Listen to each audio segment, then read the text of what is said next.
그래서 여러분과 함께 또한 사제의 영과 함께 성 마르코가 전한 거룩한 복음입니다. 주님 영광 받으소서. 그때 성령께서는 예수님을 광야로 내보내셨다. 예수님께서는 광야에서 40일 동안 사탄에게 유혹을 받으셨다. 또한 들짐승들과 함께 지내셨는데 천사들이 그분의 시중을 들었다. 요한이 잡힌 뒤에 예수님께서는 갈릴레아에 가시어 하느님의 복음을 선포하시며 이렇게 말씀하셨다. 때가 차서 하느님의 나라가 가까이 왔다. 회개하고 복음을 믿어라.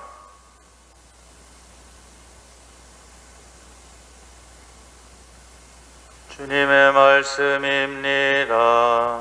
그리스도님 찬미합니다.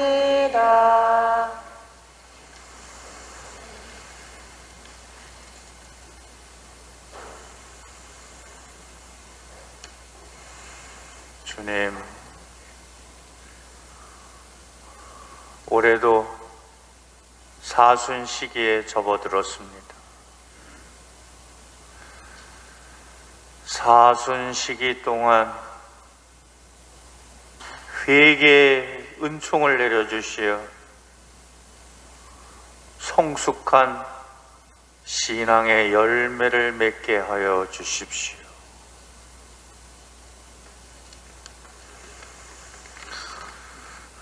오늘은 사순 제1주일, 올해도 어김없이 사순 시기가 시작되었습니다. 지난 주간 제 수요일,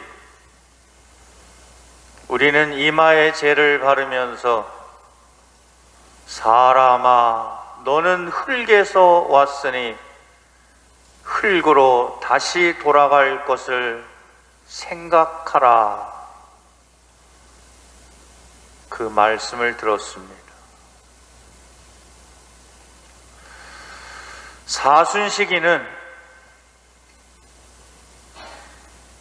일상적이고 반복적으로 살아가는 우리 생활에 제동을 거는 시기입니다.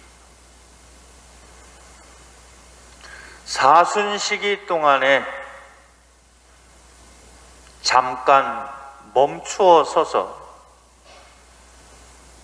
내가 살아가고 있는 삶의 의미와 목적을 생각해 보는 시기입니다. 삶의 가치를 어디에 두고 있는지, 삶의 무게를 어디에 두고 있는지, 삶의 중요성을 어디에 두고 있는지 물어보는 시기입니다. 그러므로 사순 시기는 신앙인에게 하나의 큰 사건입니다. 하나의 큰 사건이라는 말은 반드시 있어야 하는 사건이고 동시에 당연히 거쳐야 하는 과정이고 잠깐 멈추어 서서 현재의 나를 들여다보는 침묵의 시간이라는 뜻입니다. 오늘 복음에서 예수님께서는 성령에 이끌려 광야로 내몰리시고 40일 동안 사탄의 유혹을 받으셨다는 사실을 전하고 있습니다. 예수님께서 40일 동안 사탄의 유혹을 받으셨구나. 우리는 얼마나 유혹에 노출되어 있는 것일까? 우리에게 있어서 가장 큰 사탄의 유혹은 무엇일까? 얼핏 생각하면 사탄이 엄청나고 대단한 유혹을 할 것이다 라고 생각하지만 실제로 우리가 사탄에게 받는 가장 큰 유혹, 특별히 사순시기에 더 기승을 부리는 유혹은 매일매일의 일상적인 근심 걱정에서 벗어나면 좋겠다라는 유혹입니다.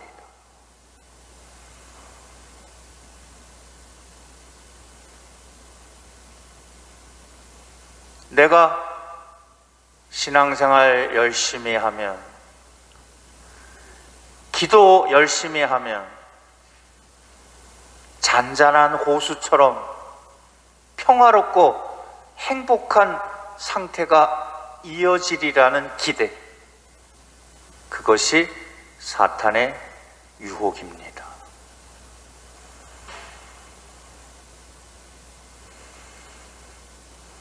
1년 중에 가장 좋은 계절, 수학의 계절, 한가위가 되면 우리 말에 더도 덜도 말고 한가위만 같아라.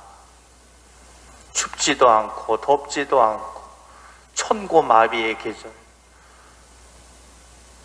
수학의 계절, 추수의 계절, 먹을 것 걱정 없는 1년 사시사철 365일이 한가위만 같으면 좋겠다. 그것은 착각입니다. 신앙생활 열심히 하면 한가위처럼 걱정도 없고 근심도 없고 마음이 평화롭고 잔잔하고, 그래서 늘 편안하고 행복하고 푹 잠들었다가 맑은 정신 몸으로 일어나서 행복하게 하루를 시작하고 마무리하는 꿈을 우리는 꾸고 있죠. 그것이 사탄의 가장 큰 유혹입니다. 그래서 나를 더 편안하게 해주고, 나를 더 행복하게 해주고, 나를 근심 걱정에서 해방시켜줄 그 무엇인가를 찾도록 사탄은 유혹하고 있습니다. 근심 걱정이 없는 파라다이스를 찾으려는 유혹, 그 파라다이스에 가기 위해서 필수적으로 돈이 필요하다는 유혹입니다. 진정한 자유를 체험하는 것, 그것이 신앙의 본질이죠. 진정한 자유를 체험하기 위해서 실망과 좌절, 끔찍한 질병과 끝이 보이지 않는 절망의 체험이 반드시 필요합니다. 나의 현실이 비참하고 초라할지라도 하느님께서는 나를 구원하신다. 내 인생에 그분이 개입하고 계시다는 믿음이 절실한 것입니다. 내가 좌절하고 불행에 시달릴 때 그분은 내 곁에 계시지 않는 것일까?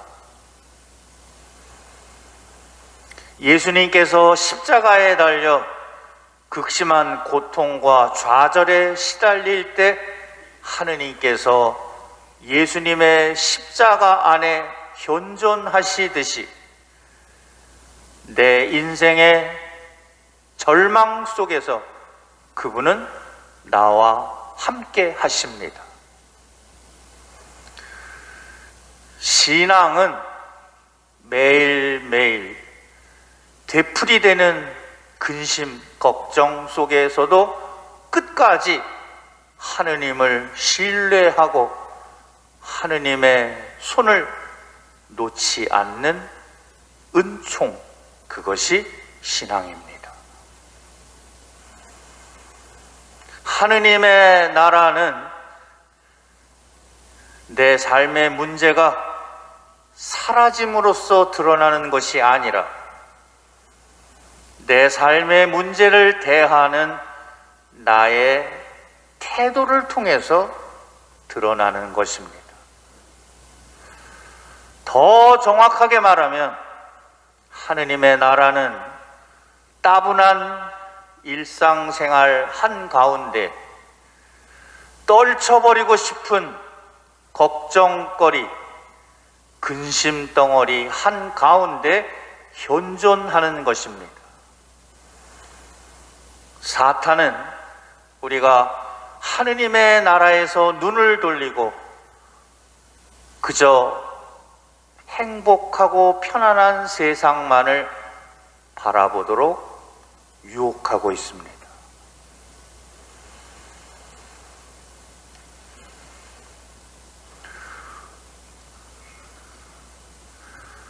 오늘날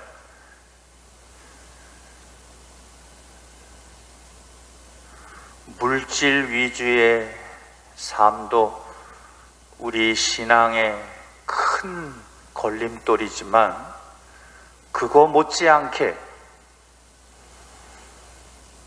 편안하고 행복하고 고요한 마음의 상태를 찾으려는 유혹, 신앙의 큰 걸림돌입니다. 그래서 우리 교우 가운데 적지 않은 분들이 내 마음을 편안하게 해주는 명상 수업이나 단전 호흡에 빠져들어서 결국은 신앙을 잃어버리는 경우가 왕왕 있는 것입니다.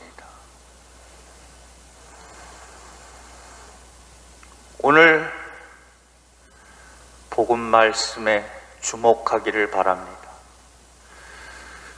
예수님께서 공생활을 시작하시기 바로 전에 성령의 이끄심으로 광야로 내몰렸음을 주목해야 합니다.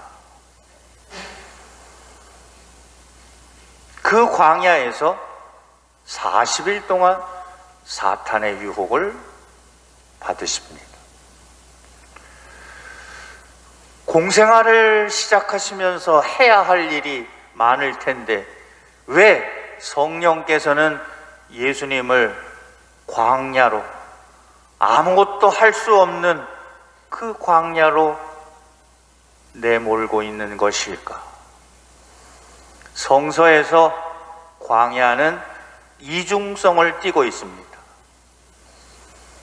첫 번째로는 모든 것이 결핍되어 있는 곳, 아무것도 할 수 없는 곳, 무기력한 곳. 두 번째로는 동시에 그 모든 것에도 불구하고 하느님의 현존을 체험하는 곳이 광야입니다. 선과 악, 진리와 허위가 투쟁하는 곳, 무지와 반항이 이어지는 곳, 기대와 허무가 교차하는 곳입니다. 바로 그 광야는 내가 누구인지를 절실히 깨닫는 곳이고, 그러기에 하느님을 체험하는 곳입니다. 광야는 나의 무력감과 나의 나약함을 절감하는 곳이면서 동시에 하느님의 이끄심을 체험하는 곳입니다. 바로 거기서 하느님의 백성이 탄생되었다라고 성서는 전하고 있습니다. 광야는 늘 하느님의 은총을 체험하는 곳입니다. 이스라엘 백성은 광야를 거쳐서 하느님께서 약속하신 젖과 꿀이 흐르는 복지로 도달할 수 있었습니다. 세례자 요한도 광야에서 오시는 메시아를 준비하고 있었습니다. 공생활을 앞에 두고 오늘 복음에서 들었듯이 예수님께서도 성령의 이끄심으로 광야로 내몰리시고 거기서 사탄의 유혹을 받으십니다. 성서학자들은 이 대목을 두고 예수님이 공생활을 앞에 두면서 참 하느님이시지만 참 사람이신 사람의 아들로서의 예수님께서 자신이 누구이고 내가 어디로 가야 할 삶의 방향을 광야에서 준비하셨을 것으로 추정하고 있습니다. 우리보다 먼저 하느님께 가까이 다가갔던 성인, 성녀들은 광야에서 자신의 존재를 깨닫고 거기서 하느님을 체험하고 하느님과의 인격적인 관계가 깊어졌음을 우리는 알고 있습니다. 그러므로 제가 오늘 여러분에게 전하는 하느님의 메시지는 사순시기는 예수님을 따라서 나도 나의 광야로 떠나는 시기이다. 나의 광야는 어디일까요?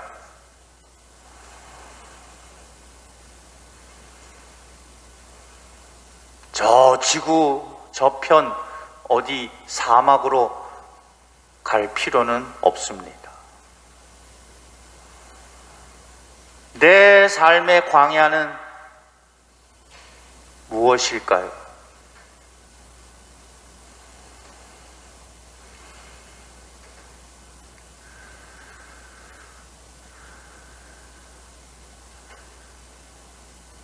기댈 곳, 의지할 곳이 전혀 없는 상태를 체험한 적이 있습니까? 두려움과 불안에 떨고 있던 순간, 어찌할 바를 모르는 순간이 있었습니까?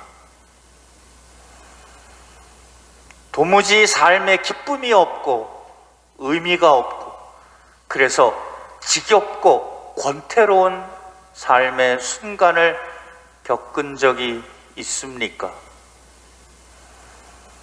그 시간은 사탄이 우리를 유혹하는 시기입니다. 나의 무력감을 직시하는 순간이죠.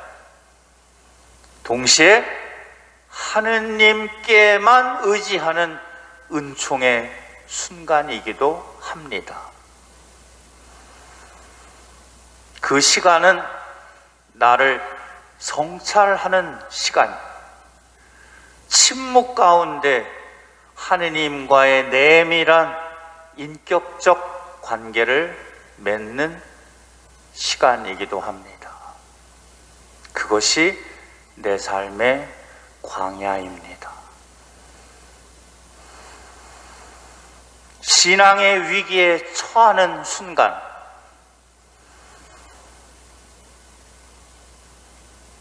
그 순간 하느님께서 바로 내 삶 한가운데 계시다는 확신을 갖도록 하느님의 은총의 눈을 뜨는 순간이기도 합니다.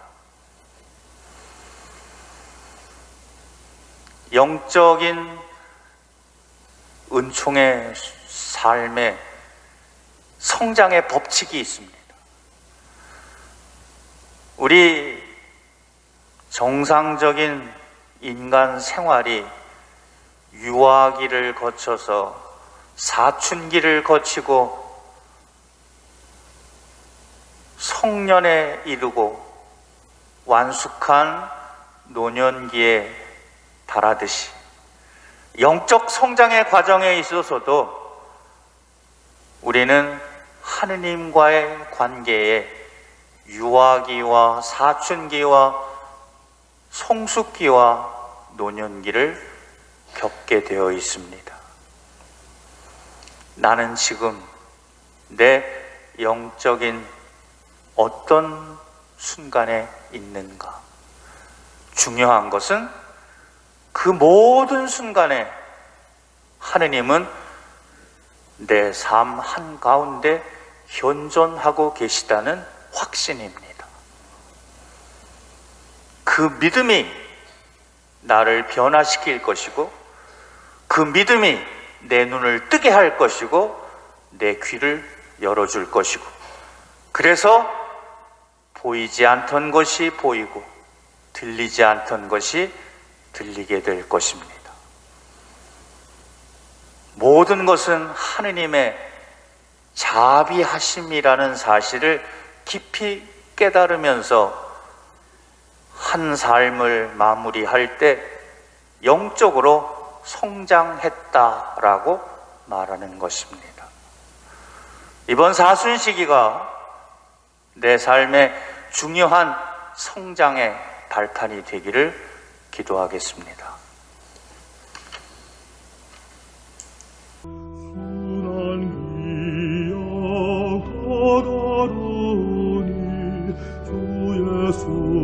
수산에 가시오 근심 중에 피땀 흘려 성부께 기도하시네 우리 죄를 대신하여 순환하고